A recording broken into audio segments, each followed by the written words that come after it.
किसका घर, माता पिता का या बेटे का? पापा, नया घर बिल्कुल तैयार हो चुका है। सोच रहा हूँ कि वहाँ दीपावली पर शिफ्ट कर लूँ।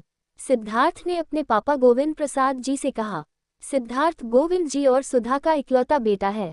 सुधा वहीं पर बैठी मूकदर्शक बनी चुपचाप सुन रही है। पिछले कुछ दिनों से उसने किसी भी बात पर रिएक्ट करना छोड़ दिया था। एक घर की उमंग में सिद्धार्थ और उसकी पत्नी रिया दोनों बेहद खुश थे। सिद्धार्थ बहुत बड़ा अफसर है। रिया भी अमीर खानदान से ताल्लुक रखती है। गोविंद जी ने अपने घर को बहुत चाव से बनवाया था। कोठी, बाग, बगीचा सब कुछ था। परंतु जब सिद्धार्थ ने कहा कि उसने भी एक घर का सपना देखा है अपने घर का, ये सुनकर गोविंद जी आश्चर्यचकित रह गए थे। अपना घर? तो ये किसका घर है? नहीं पापा, ये घर आपका है। मैं अपने घर को अपनी मेहनत से बनाना चाहता हूँ। फिर उसने उनसे कुछ पूछने की जरूरत नहीं समझी थी। सब कुछ रिया और उसकी मर्जी से होने लगा था। बीच बीच में सिद्धार्थ उनसे सलाह ले लिया करता था। जबरन उन्हें 2-3 बार साइट पर भी ले गया था। माँ को तो न कुछ पूछा न दिखाने की जरूरत महसूस की थी। सुधा के अंदर तो जैसे सब कुछ टूट गया था। जिस बेटे को उसने जान से भी ज्यादा प्यार किया था, उसने एक तरह से उसका तिरस्कार कर दिया था। तिरस्कार बोलकर ही नहीं, चुप रहकर भी किया जा सकता है। सुधा महसूस कर सकती थी। रिया ने बहू के रूप में कभी उन्हें कोई तकलीफ नहीं दी थी। अमीर घर की बेटी होने के बावजूद उसका व्यवहार बेहद संस्कारी और संयमित था। 5 साल का गोलू और रिया घर की रौनक थे। सुधा ने कभी भी रिया के साथ बुरा बर्ताव नहीं किया था। गोलू में तो सुधा की जान बसती थी, पर सुधा बेटे के व्यवहार से बहुत आहत हो गई थी। कभी कभी गोविंद जी से अकेले में बात करते हुए पूछती कि ये मुझे मेरे किन पापों का फल मिला।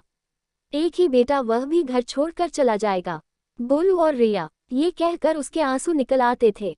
मैंने तो अपने सास ससुर की दिल से सेवा की, कभी उनका दिल नहीं दुखाया। अम्मा जी ने तो अंतिम समय मेरे सिर पर हाथ रखकर आशीर्वाद दिया था कि ईश्वर हमेशा तुझे खुशी देंगे। फिर पता नहीं हमारे परिवार को किसकी बद्दुआ लग गई। धीरे धीरे देख मनाकर उसने अपने दिल को समझा लिया था। गोविंद जी उसे समझाते कि तुम्हारा जब मन करे वहां चली जाना। बेटे की तरक्की पर देख नहीं मनाते, खुश होते हैं। रिया और सिद्धार्थ एक एक चीजें चुन चुन कर ला रहे थे। गोविंद जी को बेटे से दूर होने का डैक था, पर उन्होंने जाहिर नहीं किया। वो उसे महसूस कराते कि वो उसकी खुशी में खुश हैं। आज धनतेरस है, गृह प्रवेश की सारी तैयारियां हो चुकी थी। सिद्धार्थ और रिया एक घर की खुशी में बेहद उत्साहित थे। सिद्धार्थ सुबह सुबह ही कपड़े लेकर माँ पापा के रूम में आया। पापा के लिए खूबसूरत सिल्क का कुर्ता बंद गले की जैकेट के साथ और माँ के लिए बेहद सुंदर सिल्क की साड़ी, मम्मी के पसंदीदा हरे लाल रंग की। माँ, पापा जल्दी से तैयार हो जाए, 11 बजे का मुहूर्त है। सुधा चुप थी, सोच रही थी कि बस तैयार हो जाओ और चलो। अंदर जैसे कुछ खत्म सा हो गया, न कोई उत्साह न कोई खुशी। उसे जाकर सिर्फ खड़े होना है। गोलू आकर उसके गले से झूल गया। दादी माँ, आप मेरे साथ चलोगी न? आंखों में आंसू भरकर उसने गोलू को छाती से चिपका लिया। सुधा गाड़ी में पूरे रास्ते भर चुप थी। जिस दिन भूमि पूजन हुआ था, उसके बाद आज वो घर देखने जा रही है। गाड़ी से उतरते ही सामने बेटे की कोठी को सिर उठाकर देखा तो दंग रही। बहुत खूबसूरत आधुनिक तरीके से डिजाइन किया गया था। आओ माँ, बेटे ने माँ का हाथ पकड़ लिया। महीनों बाद उसने कुछ कहा। सुधा सोच रही थी कि आज एक घर की उमंग में अपनी माँ से अबोला खत्म कर रहा है। घर के मेन गेट पर नेम प्लेट देखकर सुधा स्तब्ध हो गई। सुधा गोविंद निवास। उसका दिल बहुत तेज से धड़क उठा। बेटा माँ के चेहरे के भाव पढ़ने की कोशिश कर रहा था। अंदर रिया खड़ी मुस्कुराई। आइए माँ, आपके एक घर में आपका स्वागत है। ये लीजिए आपकी अमानत। रिया ने घर की चाबियां सुधा के हाथ में रख दी। बेटे ने माँ का हाथ चूम लिया। माँ, अपने एक घर में भगवान के लिए भोग अपने हाथ से बनाओ, पर प्रसाद मेरी पसंद का होगा।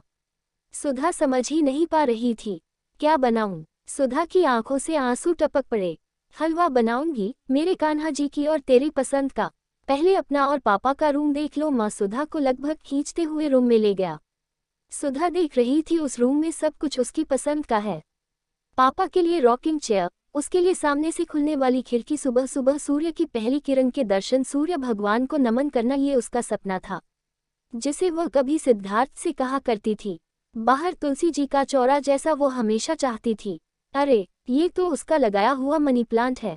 इसके लिए वह कितना परेशान हुई थी। माली ने उसे उखाड़कर गुलदाउदी लगा दिया था तो उसने माली को कितना डांटा था।